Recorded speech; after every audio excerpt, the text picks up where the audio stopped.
We're going to talk about managed services. I heard the discussion or the question earlier, is this about MIBs? So who knows what MIBs is, I suppose, by show of hands. So what I want to talk today is about both managed services, but then also about E-rate. It seems like it's a little understood kind of avenue for funding your managed services endeavors. So in any of these roles, I think you've probably uttered one of these phrases along the way. I need more people, especially in the K-12 space. There are a lot of activities to do and always something new to do from a technology perspective. I need to keep my people. I was talking with you about this, where the reality is IT, there's a lot of opportunities out there. And there's some great incentives in working in the K-12 space, but there's also incentives in the form of dollars sometimes outside the K-12 space that attract people. And so it's tough to really keep people in different positions. I need more time. I need fewer hats to wear, getting pulled in a lot of different directions. Then it's kind of like, hey, what do I need my technology to do? I need my network to be fast, reliable, and secure.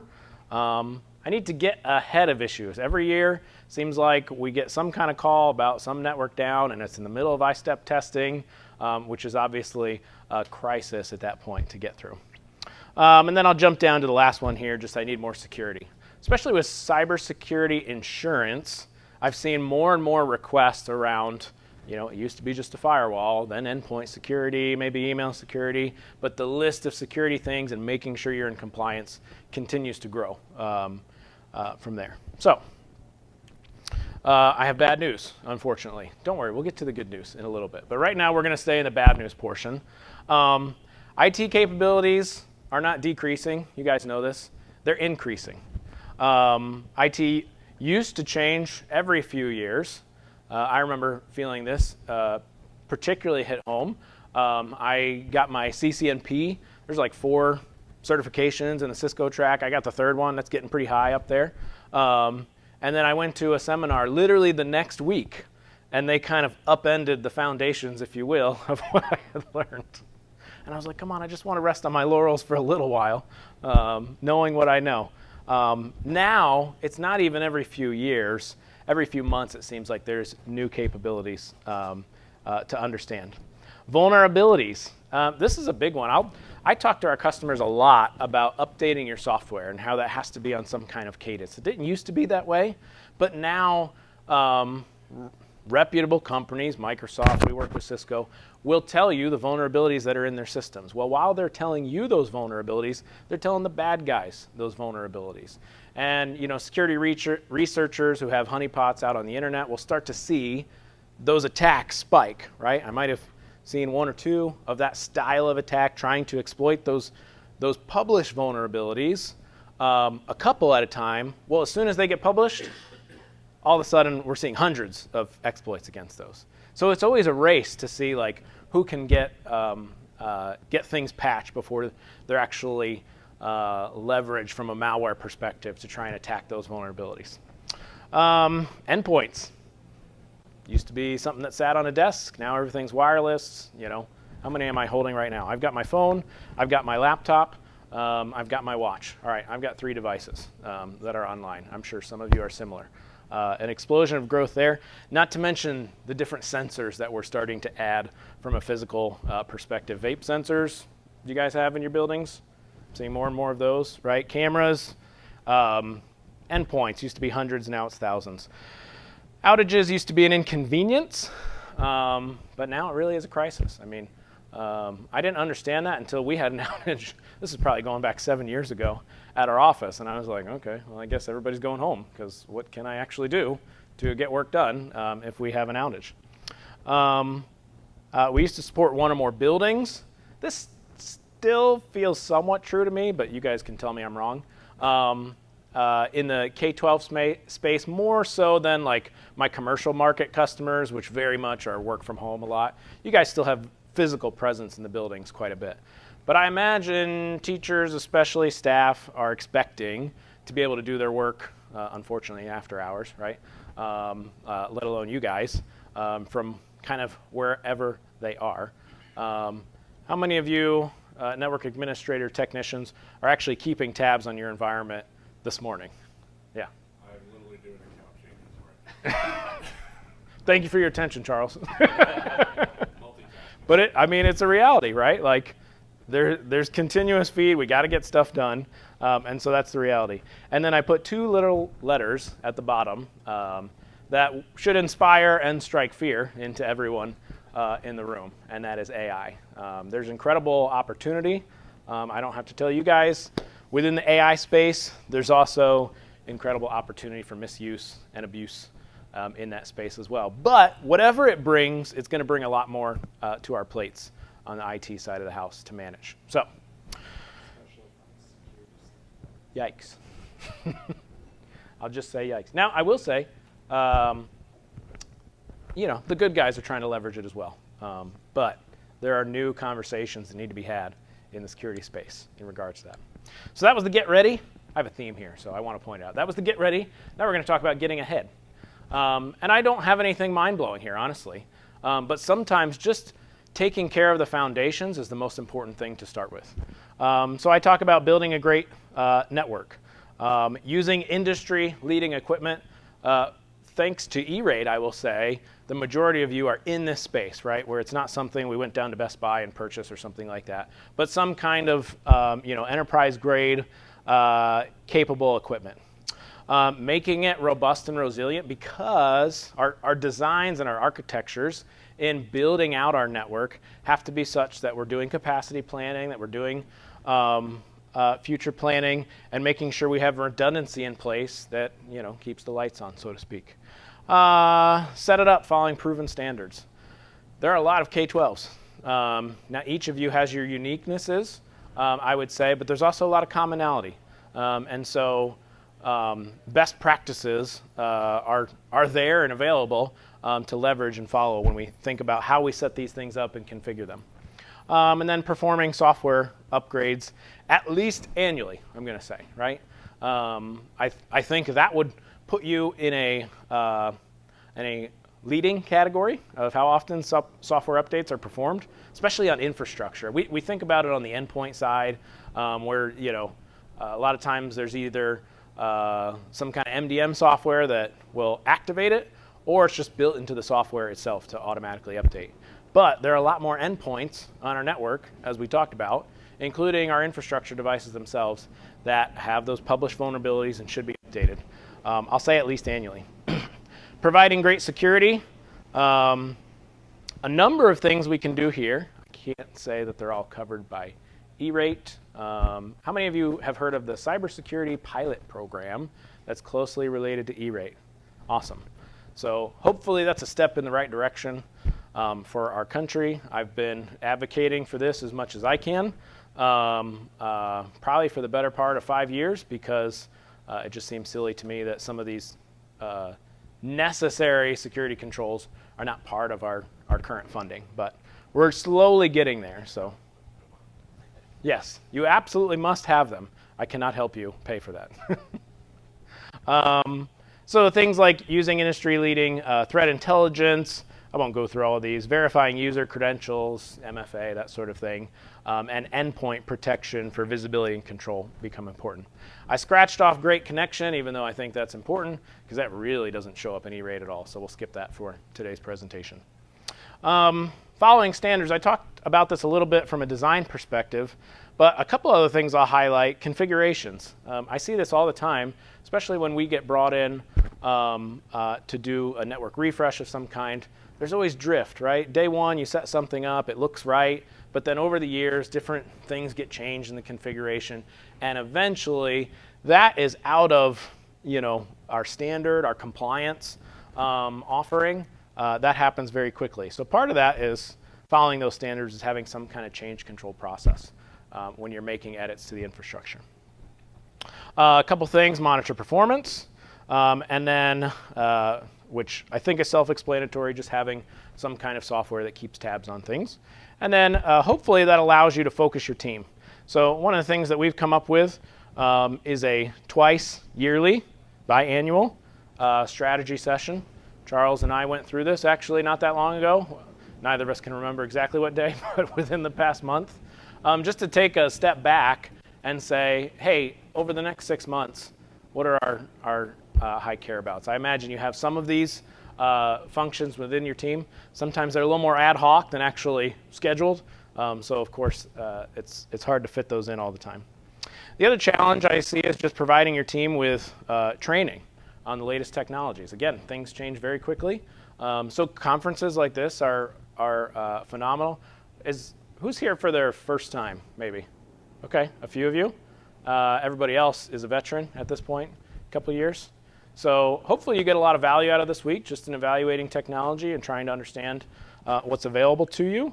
But that's hard. It's hard to carve out time of your schedule to go through and learn latest and greatest.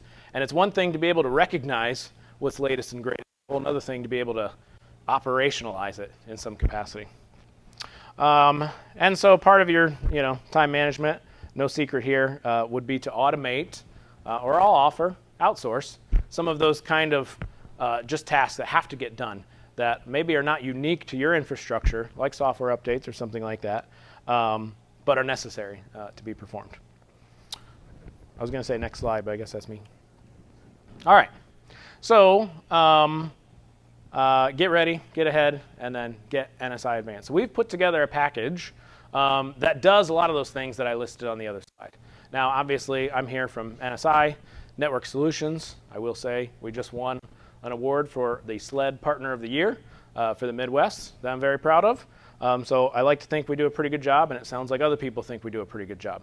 But if you've got another vendor, another partner, what have you, I think you could still follow this playbook in what you're asking them to perform. Again, much in line with the last slide, right? Performing software upgrades, auditing configurations, following some kind of change control process, monitoring performance.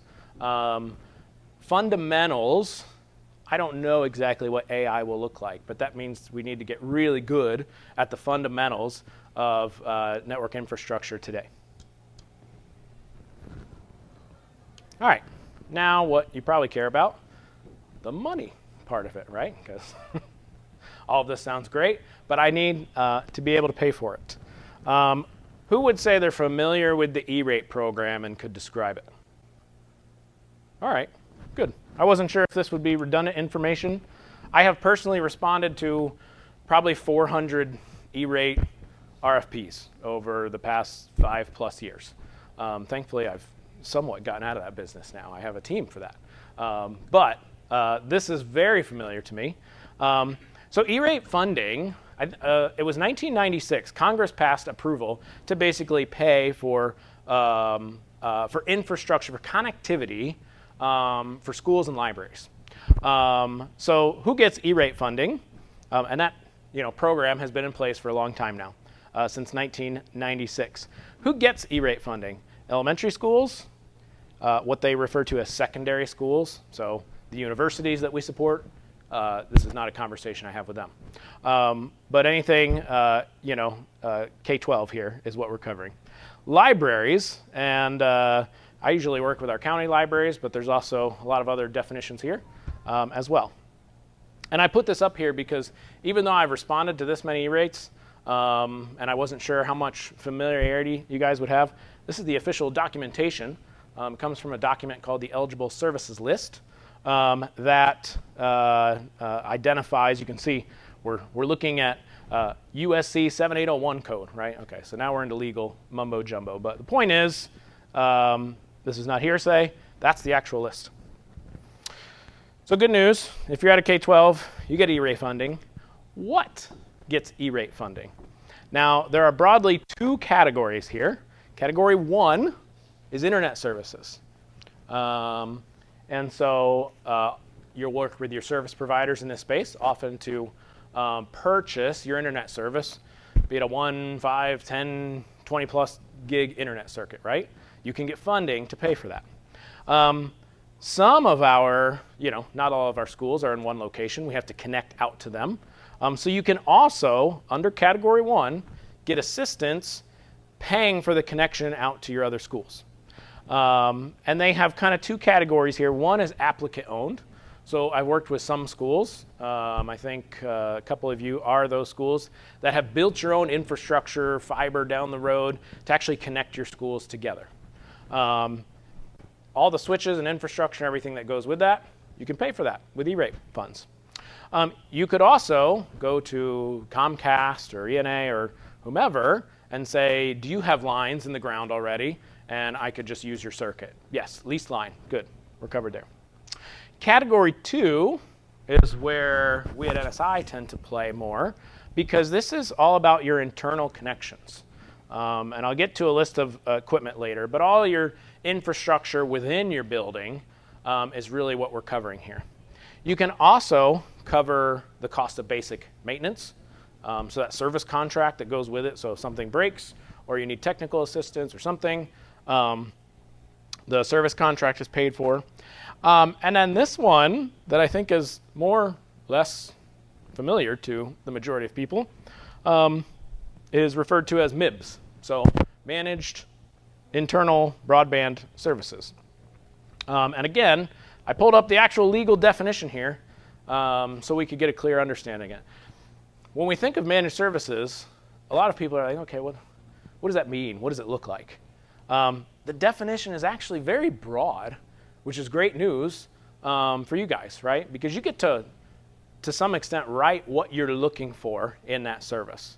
Now, I'll offer later what I would suggest you ask for, because I always find it's easier to edit content than come up with your own, right?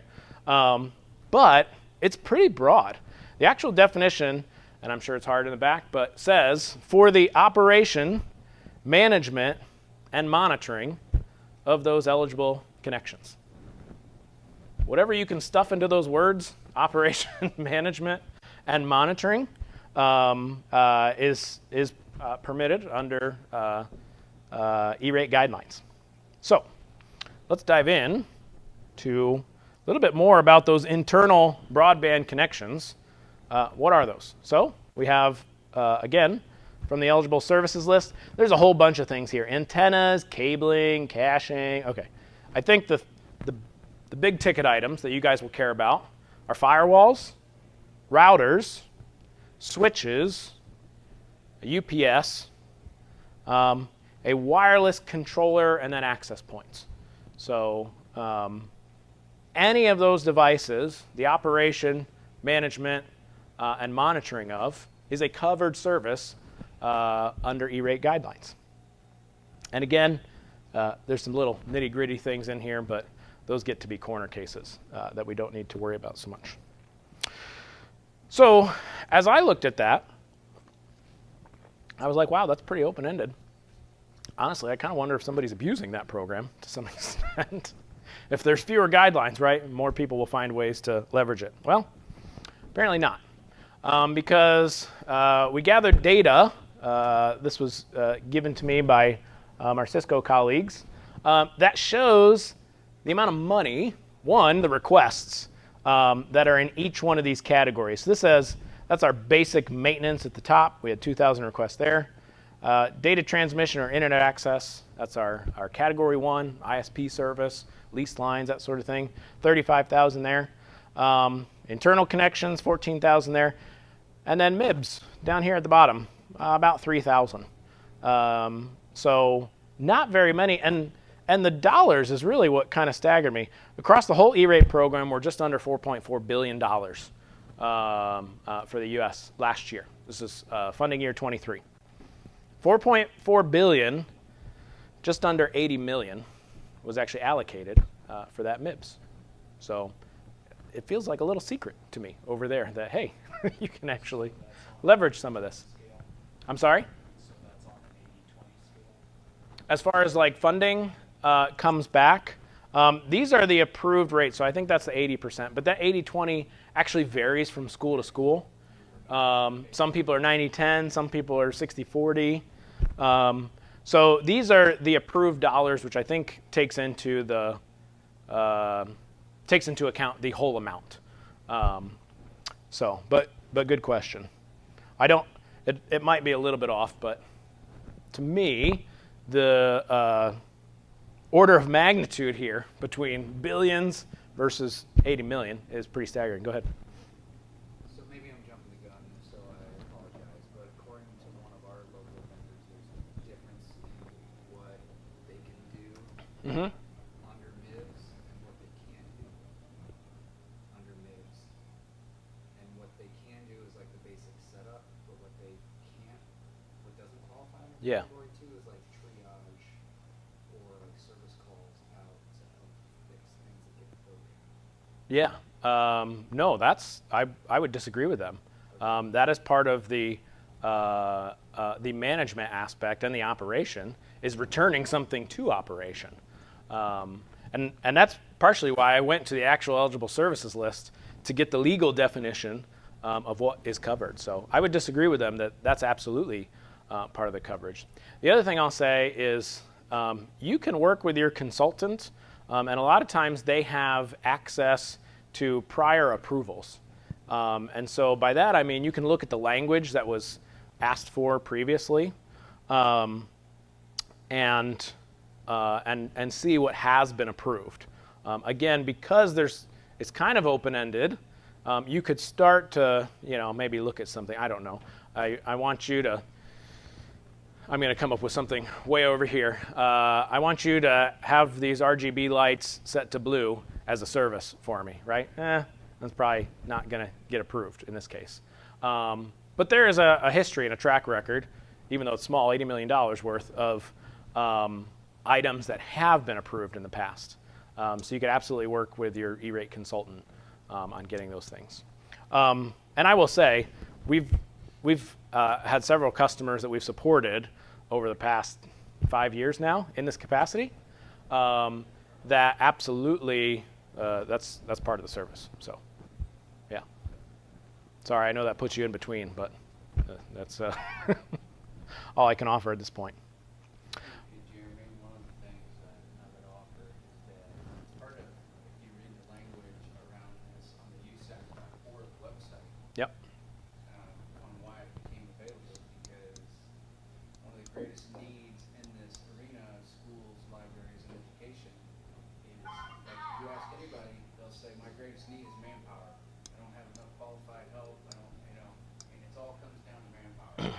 And this is designed to relieve some of that need. And so managed services by default, right, is like, I'm going to use somebody externally. I don't have the resource, and here are available funds and monies to get that done by utilizing a third party. So if you have the resource, great. I'd say you're probably spending the money in the wrong place. But I'd say everybody in this room probably could use an extra hand and a qualified one, and that's where the gap is. Yeah. Yeah, and there could be something lost in translation between, the activities that they're stating. So I would just go back to them with specifics of some kind. It basically became close to have two different categories of things that they Yeah. that would qualify under MIBs and one. Yeah. So triage would not be the dividing line here. Now there are eligible buildings, which are your schools, I'll just say, and then ineligible facilities like the admin buildings. That's not what they were getting after, though, I don't think. Okay. The other thing I'll just add to this is managed services.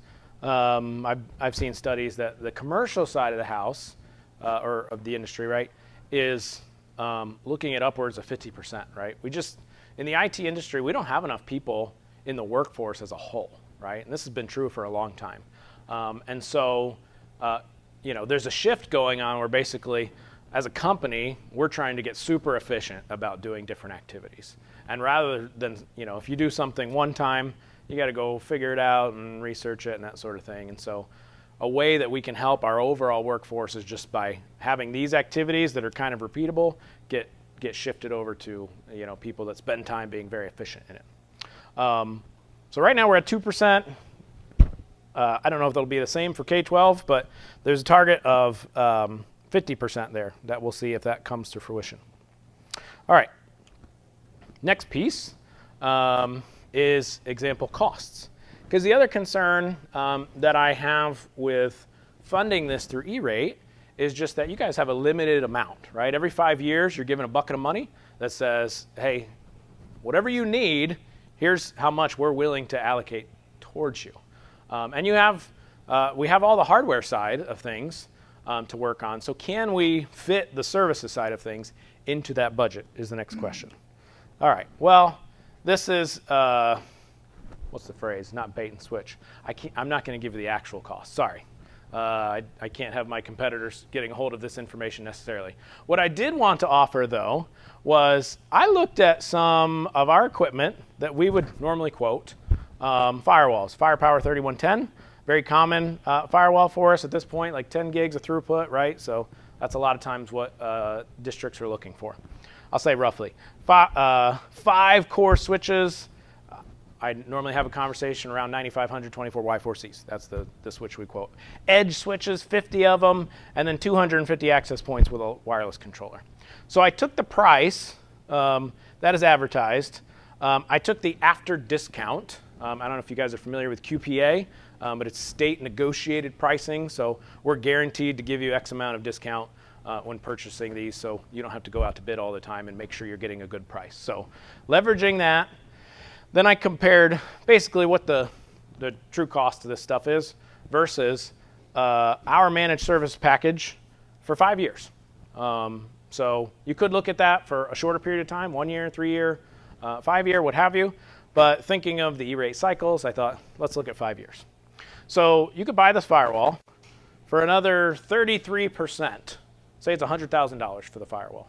For another $33,000, and I'm not saying that's actually the price, I don't remember offhand, but for an additional 33%, you would get management, monitoring, and operation of that firewall for the next 5 years.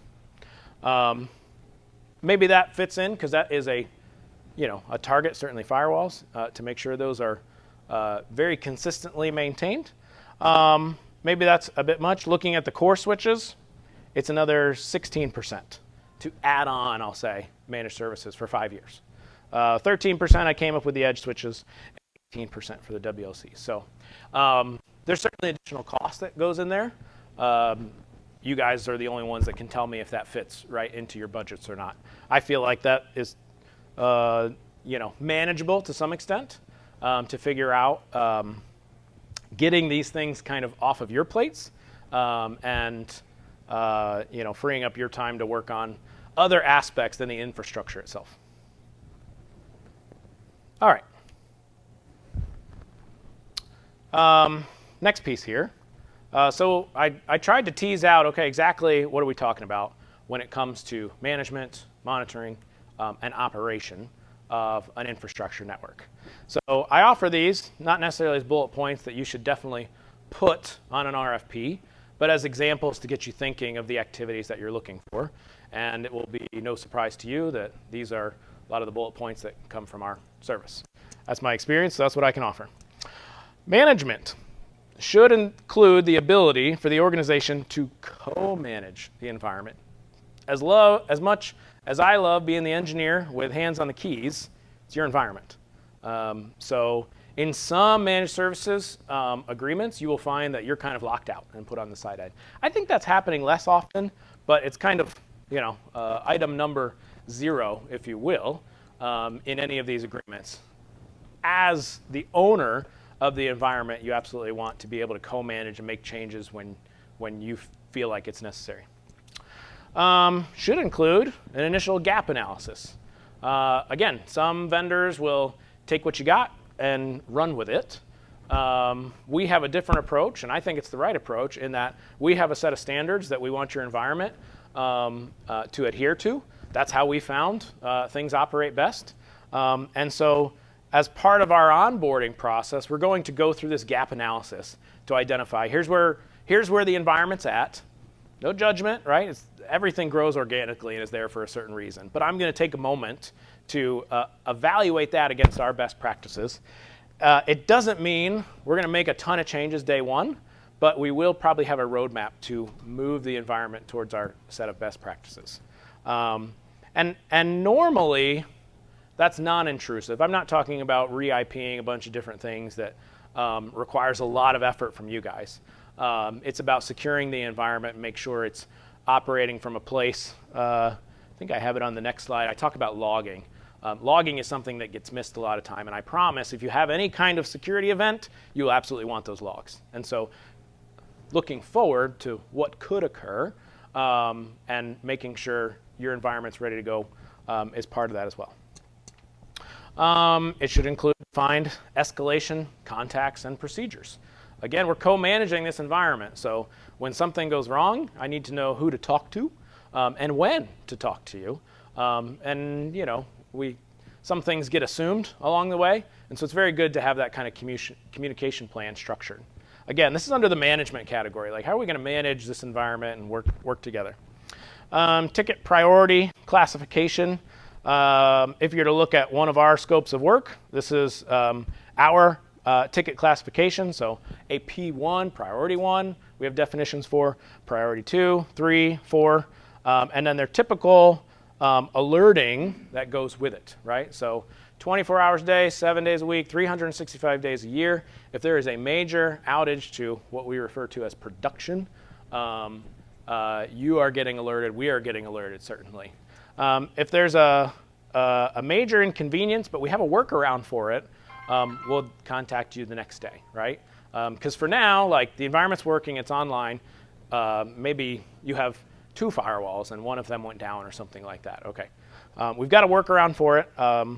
And so again, just having those definitions, this is a way to offer clear communication, right, between provider and consumer. Access to a ticketing system. We're going to have a monitoring system that identifies a lot of issues, right? And those issues will automatically generate tickets for our engineers to evaluate and come to some kind of conclusion on. So you certainly want access to see what all those activities look like. And then a quarterly review, because as much as you want access, you probably don't want to be sitting at HEC scanning through the tickets that we have on your infrastructure. So you know what, if it's a busy day for you, that's fine. You haven't gotten one of these P1 alerts, so you know the environment's working. We'll do a wrap-up each quarter to kind of explain what happened and what went on. As well as just doing some updates, right? Infrastructure ages. There has to be planning for when that gets swapped out. Maybe some best practices recommendations. Maybe we're talking about the next phase of this roadmap that we created as part of that initial gap analysis. So a couple of the bullet points I think are important from a management perspective. And as always, any questions, shout them out, please. I promised we would try and get out of here before we sweat to death. So monitoring should be active continuously. Table stakes, I think, right? 24/7, 365.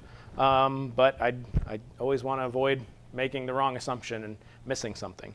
And then I put the little exception here. We'll disable monitoring when we're doing some kind of maintenance, right? And that's fairly standard. Otherwise, your phone starts blowing up with things that you knew were going to happen. Should include tracking. Minimum here is up-down status, utilization metrics, and then logging information. I certainly need to be alerted on those P1 events. I'd like to see logging and reporting for anything less than that over time. And then the last piece is a security item. A lot of places spun up some kind of homebrew server to access the environment. I'd need to make sure that for monitoring, a probe goes on your network, right? So that it can locally interact with all of your devices. But I need to make sure that that probe, whenever it's communicating outside your network to the service provider, all those communications are encrypted and protected. So core elements to my monitoring service, these bullet points here. And then lastly, operations. I'd like to see software updates, again, included at least annually. I could advocate for more than that, but we'll leave it there. Configuration management, that includes regular backups. Sometimes things blow up for whatever reason, and I want to make sure that there is a plan, an action plan in place to bring me back up to service, and part of that is having my configurations backed up. Change management, where we're both looking at changes that we're going to make, and then performance that follows, and there may be rollback procedures in case some of that gets impacted. And then I will say this is the most challenging part of managed services is move, adds, changes, and deletes, because I've got to scope the service that it provides all the value that you guys are looking, but that doesn't mean I can include everything under the sun. So we start with, and so the things that are covered as part of the contract are oftentimes put into this move, add, change, delete. So I put a couple things in here, right? Like general management, just changing device names. We'd want to get those on a similar standard. Login requirements, IP addressing, logging settings. Those I file under general management changes that you can request if you have any desire to change some of those things, right? And that's covered by the contract. Firewall changes. Anytime there's access policies, I was in here for the last session. They were talking about esports and how, you know, a Nintendo Switch and an Xbox and a desktop have to get through the firewall. And there's certain like NAT policies. Okay, so that's the kind of thing that would certainly be covered. VPN policies, black or whitelist statements, Porter protocol changes. Some switching changes, and again, I'll leave that there for you guys to snap a picture or read through. The point is defining exactly what we're after. Like we have some set ones, but occasionally customers will come to us and say, I'd like this included in the contract. So what I'd encourage you to do is kind of think through your day-to-day or interview your technicians and vet that out against the list that your service provider offers and say, do we feel like anything's missing there that we know we do, you know, every week, every month, something like that, and we want to make sure is covered under the contract. That makes things easier going forward. Yes. Yep. And I would apply those under the term operations. Yep. So as long as that scope covers those operations, then that's just part of the package.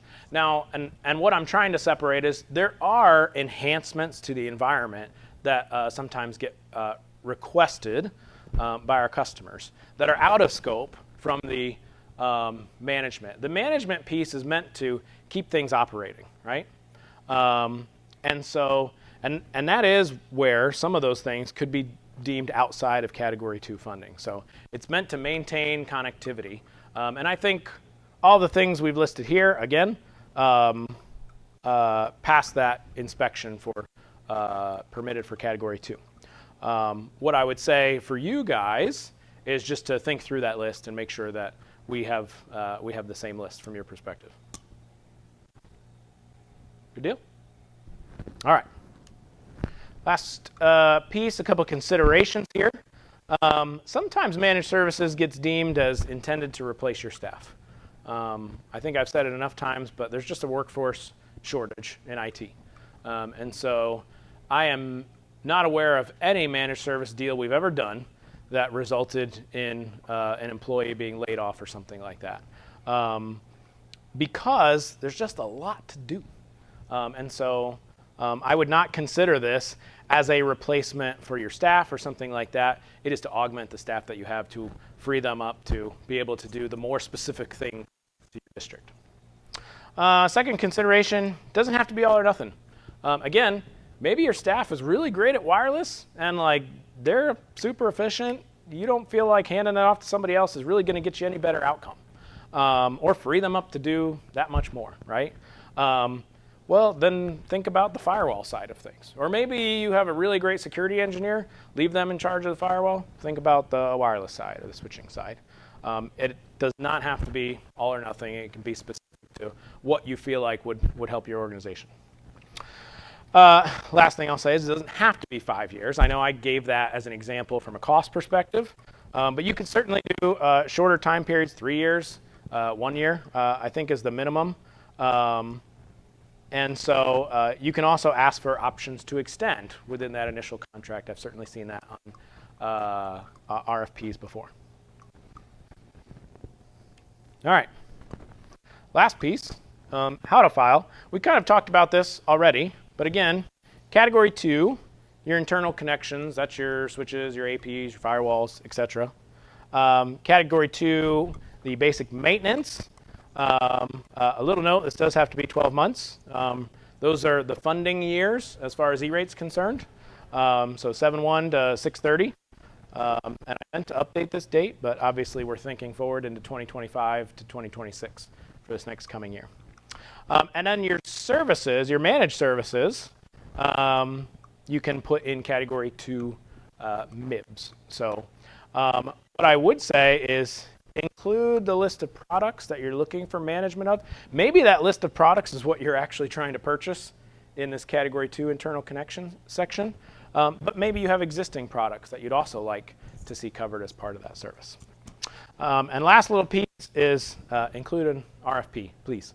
As somebody who responds to a lot of these, sometimes this Form 470 is all that I get.